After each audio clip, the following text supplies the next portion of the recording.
Pues nada, ya tenemos aquí al ministro de Consumo de todos los españoles y de todas las españolas, y que bajo mi punto de vista ha defendido lo que la mayoría de ciudadanos le gustaría que se defendiese.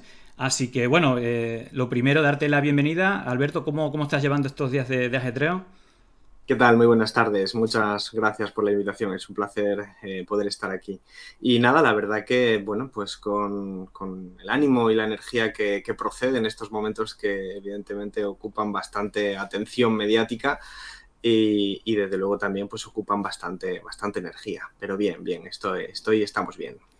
Bueno, yo creo que eres la persona que ha batido todos los récords del mundo de petición de dimisión, ¿no? Así, yo, incluso las más surrealistas, ¿no? Porque este surrealismo a la hora de pedir dimisiones no es nuevo, ¿no? Yo creo que recuerdo algunas, por ejemplo, en la boda, cuando te casaste, ¿no? Hace unos años, bueno, recientemente, no hace tantos años, yo vi imágenes que estabas, pues, salía de fondo, no sé si estabas en una terraza tomándote algo y salía de fondo la playa y dice, bueno, mira, este comunista que no dimite disfrutando del capitalismo, ¿no? Por ejemplo, ¿no? O porque en la boda hubiera carne, ¿no? O, bueno, ya lo último que hemos visto es el ganadero que veíamos, dice, no, no, es que Garzón debe dimitir. Ahora, si va a criticar las macrogranjas y va a hacer algo contra las macrogranjas, le apoyaremos. Y ya, es decir, llegamos al surrealismo total. Bueno, no sé, te quería preguntar por esta virtud, ¿cuál es tu secreto? Bueno, ciertamente yo creo que vivimos en una época en la que esto está normalizándose, es decir, lo habéis tratado muchas veces, estamos viviendo una época de desinformación, pero orientada, es decir, no es una desinformación azarosa o arbitraria, sino que está dirigida, tiene un propósito, es una estrategia política. Esto que fue inaugurado por las extremas derechas en la época reciente, internacionales, tipo Trump o Bolsonaro, que han crecido al calor de las fake news, al calor de los bulos, al calor de las mentiras, consiste básicamente en tejer relatos falsos, de difícil contrastación en muchos casos, pero en otra fácilmente, pero en cualquier caso con los mismos efectos, que consisten en marcar la agenda de los grandes medios de comunicación, marcar la agenda de la política en general. Y eso les permite que como se suele decir con ese refrán, una mentira 1000 veces repetida, pueda parecer, parafraseando ese refrán, pueda parecer verdad en el imaginario de la gente. Y como estamos acostumbrados, desgraciadamente, a sufrir, especialmente los compañeros de Podemos, cuando ese bulo se pone en marcha, tiene una difusión enorme, una difusión que llega prácticamente a todas partes, pero cuando se corrige, cuando se encuentra cuál es la realidad, la difusión ya no es tal y por lo tanto al final lo que queda es un pozo de mentira que la gente cree que es verdad. Y en esto consiste básicamente la estrategia de la extrema derecha y de la derecha que quiere parecerse a la extrema derecha, en este caso el Partido Popular. Por eso básicamente se limitan a pedir dimisiones permanentemente. En este caso, pues soy yo, igual que lo llevo siendo un bastante tiempo, pero no soy ni mucho menos el único y quizás ni siquiera el que más. Lo que ocurre aquí es que se va compitiendo al límite. Por lo tanto, estamos compitiendo en hipérboles, en exageraciones.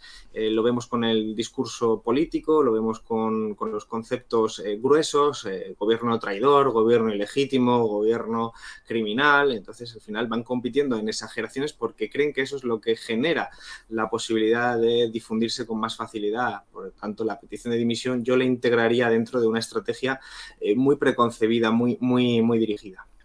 Bueno, a lo mejor son pocos los ataques que recibe en cuanto a números, pero cualitativamente son tremendos, ¿no? Sí, son brutales. Bueno, te quería hacer una pregunta. No sé si has visto la película, precisamente relacionada con esto que estabas comentando, la película de No mires arriba, ¿no? Que un poco se vincula. No sé si la has visto. Bueno, me La he dices que visto, la sí. he visto, la he Bueno, yo visto. creo que es un retrato, bueno, desde la comedia, pero precisamente yo creo que retrata un poco de esto. Pero antes de que entraras, yo decía que esto es un no mires arriba de libro, ¿no? Es decir, tú en este caso, a través de la entrevista de Guardian, pero a través de toda tu trayectoria, por lo menos desde que eres ministro de Consumo, has repetido pues los peligros que tiene, no solamente para la salud, sino para el planeta, pues ciertos tipos de consumo o de actividades que son de consenso total.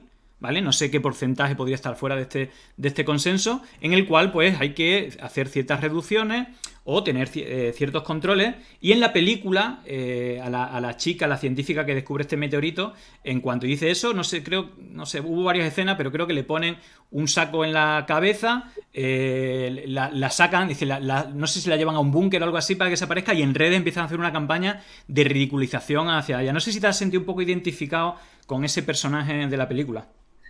Bueno, desgraciadamente lo que está ocurriendo en nuestras sociedades está descrito de manera paródica, pero muy aguda en esa película, porque como han dicho los guionistas y los propios actores, es una película que critica la relación que tienen las sociedades modernas, en particular con la ciencia, pero muy específicamente con la crisis ecosocial, ¿no? El cambio climático, pero que se le podría sumar la pérdida de biodiversidad, la contaminación, todo lo que es en última instancia las consecuencias de un modelo de producción y consumo que es insostenible, que los científicos llevan décadas alertando de que no solo es insostenible en términos sociales, sino que lo es en términos, por lo tanto, ecológicos, biológicos, porque hemos superado la biocapacidad del planeta y que tenemos que cambiar ese modelo de producción y consumo. Pero claro, cambiar ese modelo de producción y consumo implica afectar, por una parte, a la cotidianidad y por otra parte a las estructuras de poder. Y por eso hay un deseo ferviente de estar ciego ante la crisis ecosocial. Yo creo que eso se refleja muy bien en la película, insisto, siempre a través de símiles o de metáforas, pero que en cierta medida cada vez que hablamos de la crisis ecosocial en nuestro país, sabemos que hay una parte que es tolerable, que son los grandes discursos, desarrollo sostenible, transición ecológica, todo eso en nuestro país al menos está aceptado incluso por gran parte de la derecha. Pero cuando lo bajas a lo concreto, cuando hablas de las medidas específicas y que naturalmente van a afectar a cambios de hábitos de consumo, cuando van a cambiar la estructura de poder y económica de nuestro país y que es necesario hacerlo para poder efectivamente ejercer y ejecutar una transición ecológica, es cuando ya entonces empiezan los deseos de ceguera, ¿no? Y por lo tanto, pues esa ceguera consiste básicamente en negar al emisor.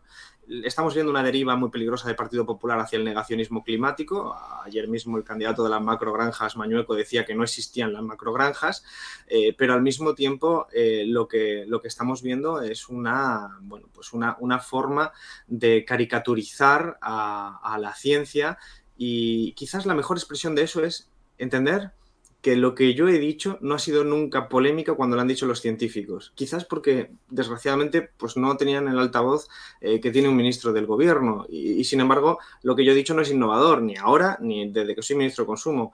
El problema es que gracias a que lo digo desde mi posición y a que además hacemos normas acompañando esas declaraciones, se convierte en una polémica para determinada gente, cuando no es sino lo que dice la ciencia.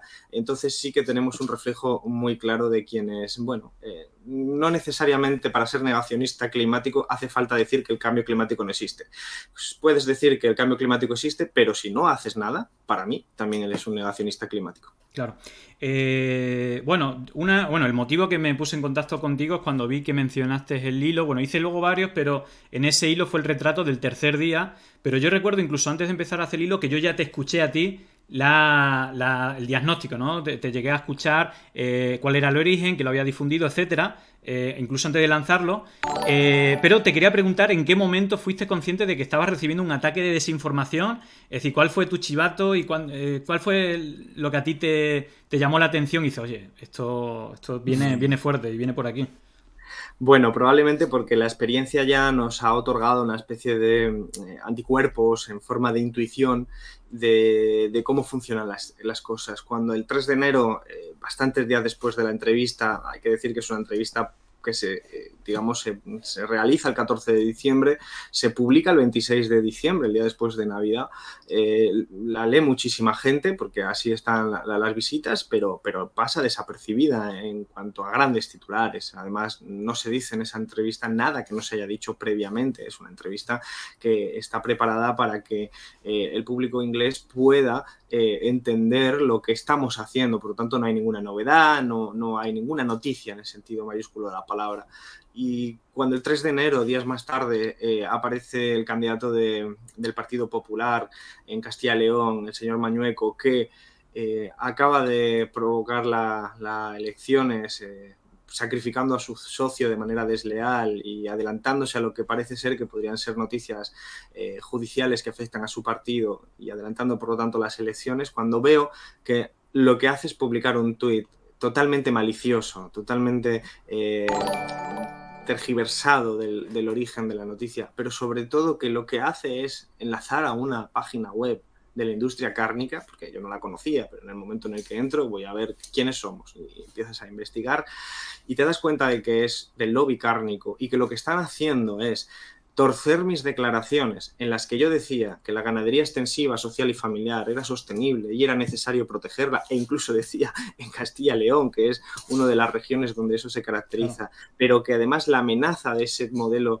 ganadero eran las macrogranjas, cuando eso que es lo que yo efectivamente digo, se trocea para que parezca que la crítica a la parte de la macrogranja es la crítica al todo de la ganadería, claro, es cuando me doy cuenta de que son realmente detrás, sin hacer el análisis que tú hiciste después, que fuiste quien lo concretó y le dio el rigor necesario, ya intuía que ahí lo que había era los intereses de las macrogranjas tratando de hacer pasar sus intereses específicos por los intereses del sector y poniendo en marcha un bulo propio de esta época de desinformación y que por las fechas, por la naturaleza del mensaje, pues tuvo una extensión enorme y poniendo de relieve, pues evidentemente, otra vez más la fuerza de la desinformación y la fragilidad de los filtros para evitar que este tipo de procesos sucedan.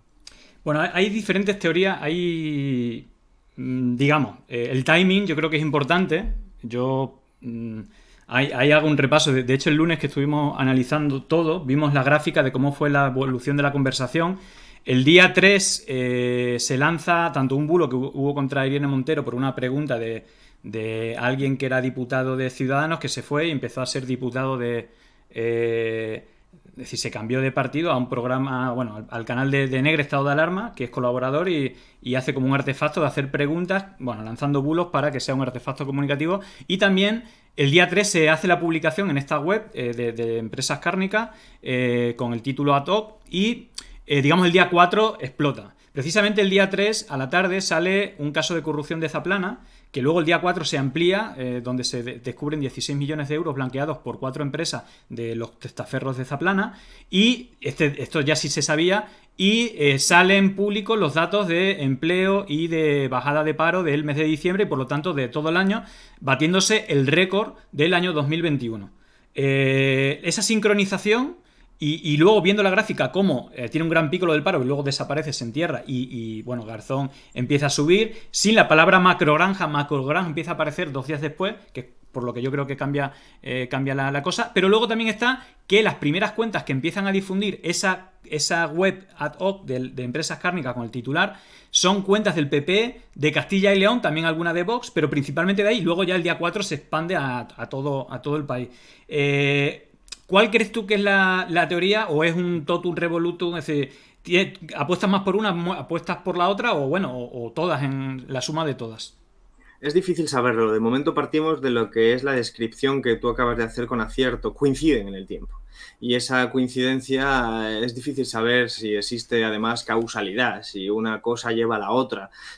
Lo que sí está claro es que el Partido Popular aprovecha esa noticia para tapar otra serie de noticias que le resultan más inconvenientes. Al final, nosotros como ciudadanos tenemos unos límites de atención y por lo tanto distribuimos nuestra atención en función también de la disponibilidad. Si nos abruman con un determinado tipo de noticias, probablemente eso significa que dejamos de atender otras noticias. Y eso es un poco lo que pasó en ese momento cuando se dejó de atender a los datos del paro, que habían sido positivos, que había ofrecido el Ministerio de Trabajo, que se producían en unas fechas donde normalmente los medios de comunicación tienen pocas noticias que ofrecer de política nacional, porque se va a medio gas y entonces se produjo esta circunstancia. Desde luego, siempre va a ser curioso, como mínimo, que este bulo se produzca bastantes días después. No vamos a poder saber, en mi opinión, cuál es la causalidad, porque los protagonistas no nos lo van a querer decir, pero sí que es un bulo, eso está claro, está construido ad hoc, tergiversando para que las macrogranjas y el poder de las macrogranjas, que no tiene valor de defenderse a sí mismo, no es que las macrogranjas salgan y digan, las grandes empresas macrogranjas y digan, es que este modelo funciona, este modelo es necesario, el de las macrogranjas. Como no tienen valor para hacer eso, al final tratan de usar el único instrumento que tienen, la mentira, el confundir a la población. Y eso se produce un 3 de enero, muchos días después. Y eso, pues sabemos que coincide en el tiempo con el aprovechamiento de ese material por parte de los partidos políticos de derechas. No creo que podamos ser capaces de descubrir qué relaciones más hay, pero sí que desde luego es una utilización burda de las derechas de una información que es un bulo y es una mentira, y que cuenta con muchos cómplices, evidentemente, Claro. en las diferentes tertulias, en los diferentes lugares de medios de comunicación que no funcionan como filtros, como debería ser, en teoría, el ejercicio crítico del periodismo, que es sencillamente mirar si efectivamente eso es verdad o es mentira. Hubo muchísima gente que sí lo hizo, pero hubo también muchísimos que no lo hicieron, y al no hacerlo, pues el bulo se difunde y el bulo pues llegó a donde llegó. Y efectivamente la contraprogramación que tratamos de hacer para enfrentar ese bulo pues tuvo dosis de éxito, porque conseguimos volver con dificultad, pero conseguimos volver a debatir de lo que sí había dicho yo, y es cuando se introduce de nuevo el tema de las macrogranjas. Por lo tanto, desnudamos el bulo que seguía circulando, pero lo desnudamos y empezamos a poder hablar de lo que verdaderamente había que hablar, que era el contenido original de la entrevista. Y eso es lo que, en mi opinión, está permitiendo que el debate cobre otras características, y la ironía de la vida es que se está hablando más de las macrogranjas debido a esto que en ausencia de esta situación. Sí, te lo comentaba al principio, hay algo que agradecerte, es decir, puede ser criticable, no sé, tu moderación o tocar ciertos temas que son incómodos, o también dicen que a veces tienes el don de la inoportunidad de hablar de ciertos temas, pero es decir, todo lo que sea criticable, yo creo que tanto con el tema del descenso de consumo de carne, y bueno, creo que el derrape que tuvo también el presidente con el tema del chuletón al punto y todo esto, al final se habló de esto, y cuando se habla con toda la información, como está pasando sobre todo en este caso, que es todavía más masivo el apoyo, por lo menos creo que no hay nadie que defienda las macrogranjas menos los fondos de inversión que sacan beneficios, ¿no? Porque la verdad es que en el balance hay como muy pocos ítems positivos con el tema de las macrogranjas. Pero yo te quería preguntar, porque evidentemente esto parte, y eso se ve en el origen, pues seguramente por empresas relacionadas con las empresas de macrogranja, ¿no? Los fondos de inversión o lo que sea, con una empresa especializada en comunicación para estas empresas cárnicas, pero esto es lanzado por cuentas de derecha, principalmente PP, PSOE, pero llega un punto, ¿vale? Que el tercer día por ahí que cargos muy importantes, bueno, presidentes de comunidades autónomas del PSOE, llegan a comprar el bulo totalmente y pedir tu dimisión, pero incluso se da la coincidencia de que o bien por sus políticas, o bien por sus declaraciones, o incluso por su actividad en redes sociales, han sido activas contra las macrogranjas. No sé si esto te sorprendió, te dolió, le das una explicación, y ya no te hablo solamente de Lambán y de Paje, sino de cargos del gobierno que dijeron que tú hablabas en tu nombre y no en nombre del gobierno, cuando tu postura, y luego lo veremos, pues es la postura del gobierno. ¿Qué opinas de esto? No sé si esto es lo que más te dolió, lo que te sorprendió, o qué explicación le puedes dar. Bueno, a mí sorprender no me ha sorprendido absolutamente nada de lo que ha sucedido. Me ha ocupado y me ocupa mucho tiempo, mucha energía, como es lógico, pero no me sorprende, porque sabemos que cuando decidimos aprobar normas como fue el Real Decreto de Flexibilización para favorecer la ganadería extensiva, social y familiar frente a las macrogranjas, sabemos que cuando hacemos eso y hacemos los diferentes diagnósticos y damos las opiniones y las explicaciones de por qué hacemos eso, sabemos que estamos afectando a las grandes empresas y que esas grandes empresas van a responder. Eso lo sabíamos, y sabemos que se trata de grandes empresas con mucha capacidad de influencia, con mucho poder, con muchos recursos, y sabíamos que eso iba a poder suceder. Entonces, prácticamente todo lo que ha sucedido estaba dentro de lo posible, de lo esperable. Lo que sí ocurre es que una vez el evento está disparado, está desatado, una vez el bulo no ha encontrado frenos y una vez el bulo está tan extendido, se introducen nuevos actores que además seguramente muchos de manera involuntaria, otros de manera voluntaria, que tienen diferentes motivaciones. Cuando se produce esa contradicción entre dirigentes y presidentes de comunidades autónomas que están haciendo una cosa en su gestión pública, que es la misma de lo que yo he dicho, pero aún así salen en contra de mi posición, sabiendo que se trata ya de un bulo, es decir, cuando ya no se puede argumentar la falta de información veraz, estamos hablando ya de la política desconectada de la razón y la política desconectada de la verdad. Y esto es quizás la enseñanza más triste de este episodio, que no es ni el primero, ni desgraciadamente será el último. Y es que esto no tiene nada que ver con quién tiene razón o quién no tiene razón. Esto no tiene nada que ver con que si es verdad o es mentira, porque todo el mundo sabe que lo que yo dije es verdad. Esto tiene que ver con juegos de poder.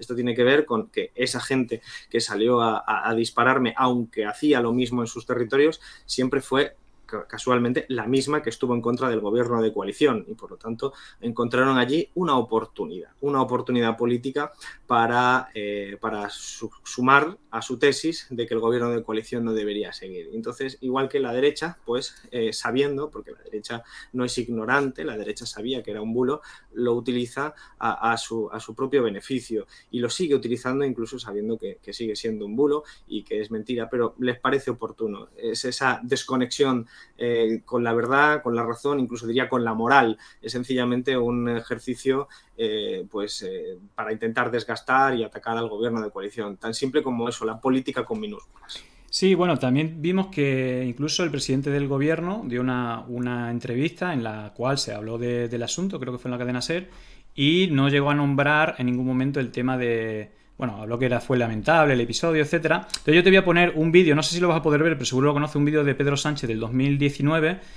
Lo voy a poner para quien no lo vea, es posible que ya lo hayan visto. Creo que te refieres y luego te voy a hacer una pregunta, ¿vale? Son 30 segundos nada más. Vale, lo tenemos por aquí. Lo vamos a poner desde el principio y luego te hago la pregunta. Pues tienes razón, Lara. Todos tenemos la responsabilidad de abordar la crisis climática, la crisis ecológica y actuar con urgencia para proteger a las generaciones futuras, a las generaciones que están por venir. Y debe ser ahora. Debemos reflexionar sobre la reducción del consumo de carne, apostar por la ganadería ecológica, una ganadería a menor escala, de gran valor ambiental, social, y que además genere empleo en el medio rural, que es también uno de los principales desafíos que tenemos. Alimentos seguros, mejores, más sanos, más respetuosos con el medio ambiente. Esa es nuestra propuesta. Bueno, me imagino que conoces el vídeo al que te refieres. Te quería hacer la pregunta. No sé si lamentas las declaraciones de Pedro Sánchez o no estás de acuerdo con la postura que defiende el gobierno. Pedro Sánchez, refiriéndose a lo mismo que tú hablaste. Bueno, el vídeo lo que viene a reflejar es que lo que yo he dicho era algo conocido por la ciencia hace mucho tiempo y no solo por la ciencia, sino por dirigentes políticos que forman parte del gobierno. Por lo tanto, cuando me han preguntado a mí que si iba a rectificar o que si me arrepentía de lo que había dicho, yo siempre he dicho lo mismo.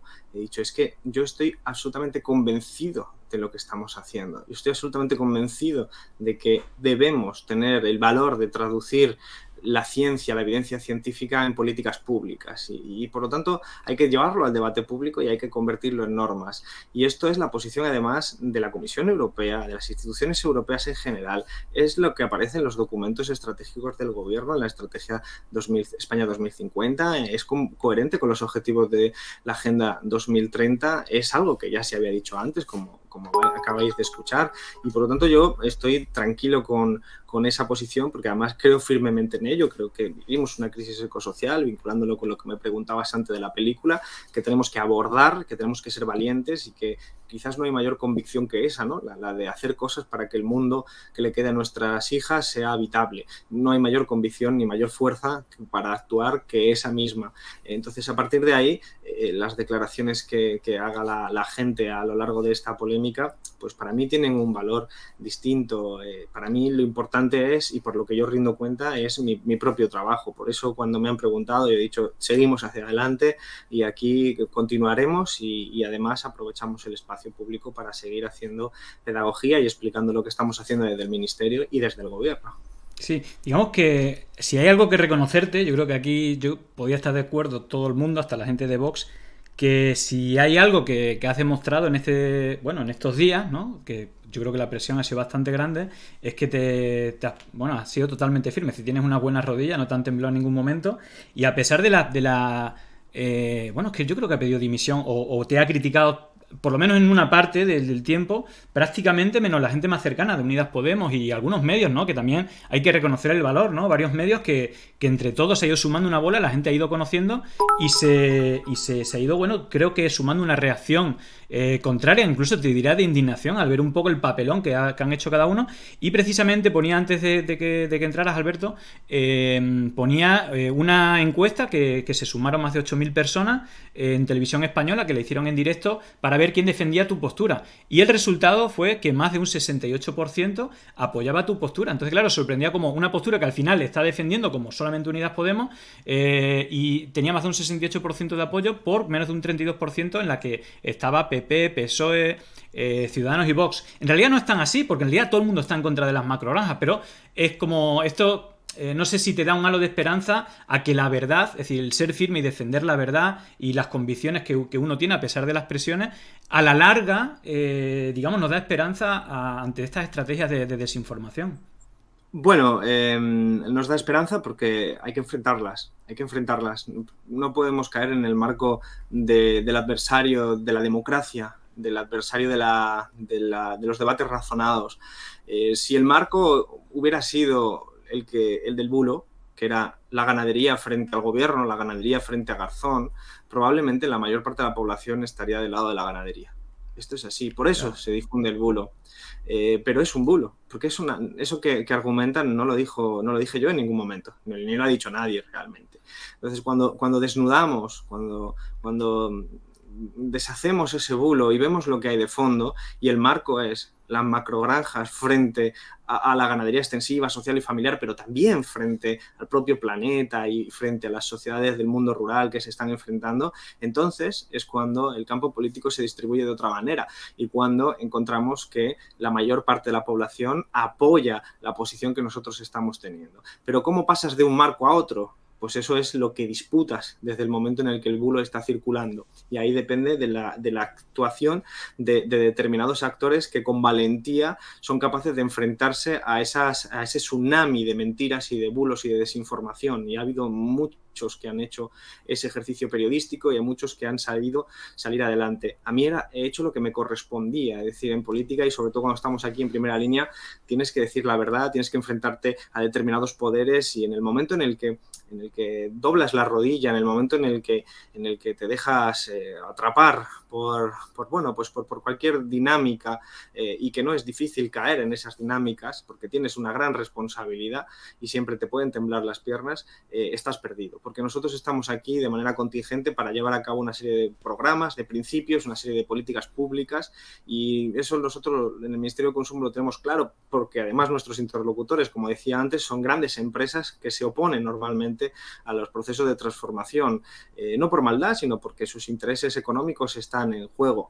Nos pasó cuando fueron las casas de apuestas, fue difícil ese proceso, fue muy difícil porque hablábamos de 400 millones de euros que ingresaban medios de comunicación, que ingresaban la liga de fútbol, los equipos de fútbol y nos llevaron a tribunales y trataron de ejercer ese tipo de presión que es legítima, pero porque es parte de la democracia, son grupos de presión como pueden ser cualquier otro, pero que te hace difícil tu trabajo. Pero si no recuerdas para qué estamos aquí, al menos los que venimos de donde venimos, evidentemente pues al final no se avanzaría absolutamente nada. Entonces yo hice lo que me correspondía hacer desde mi visión política, pero afortunadamente hay que darle las gracias a una gran parte del periodismo que hizo lo que le corresponde como profesión, que es, como dicen aquello de que si hay uno que dice que llueve y otro que dice que no llueve, lo que le corresponde al periodista es mirar si está lloviendo.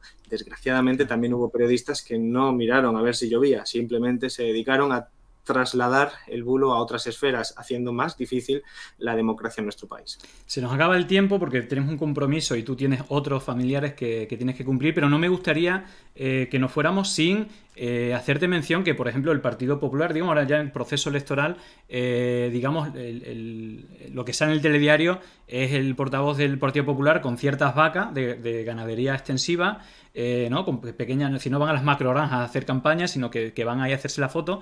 Pero sí que me gustaría, porque es importante defender la ganadería extensiva y no las macrogranjas, es decir, cuáles son algunos de los elementos que creo que es donde hay que centrar el debate y que lo vamos a tener ahora con ganaderos y con gente y con agricultores.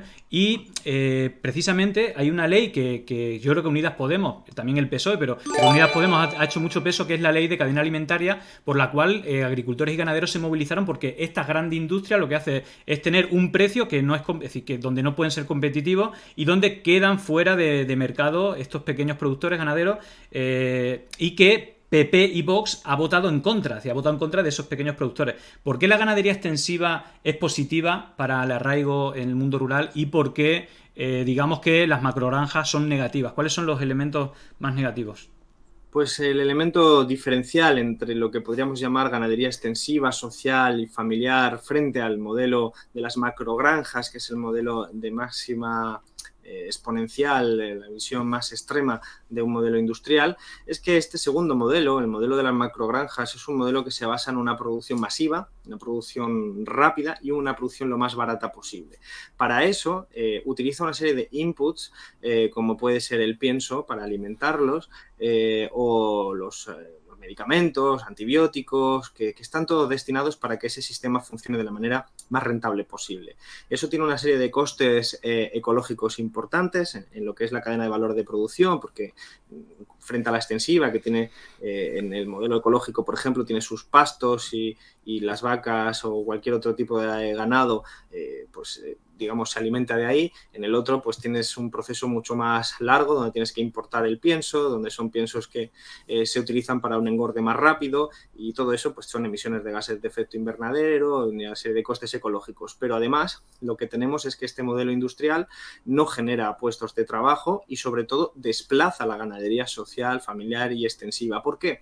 Pues porque consigue unos precios mucho más bajos, porque satura el mercado con una carne muchísimo más barata y de una calidad muy distinta, y eso hace que a la ganadería social, extensiva y familiar les resulte muy difícil subsistir, y precisamente esa ganadería social, familiar y extensiva es la que arraiga en el terreno y que no tiene efecto ecológico o efecto ecológico neutro, mientras la ganadería de las macrogranjas lo que tiene es un impacto brutal ecológico a través de la emisión de gases de efecto invernadero para el cambio climático, pero también al suelo, al agua, por el exceso, digamos, de residuos que al final contaminan a través de los nitratos y no lo puede absorber el terreno, y eso hace pues que junto con los malos olores pues se pueda acabar con la disponibilidad de agua potable en los pueblos. Por eso el mundo rural se levanta contra las macrogranjas, y esas son las dos grandes polarizaciones, aunque gran parte de nuestra estructura ha ido modificándose en los últimos años y también hay modelos semi-extensivos, pero las macrogranjas, digamos, son el ejemplo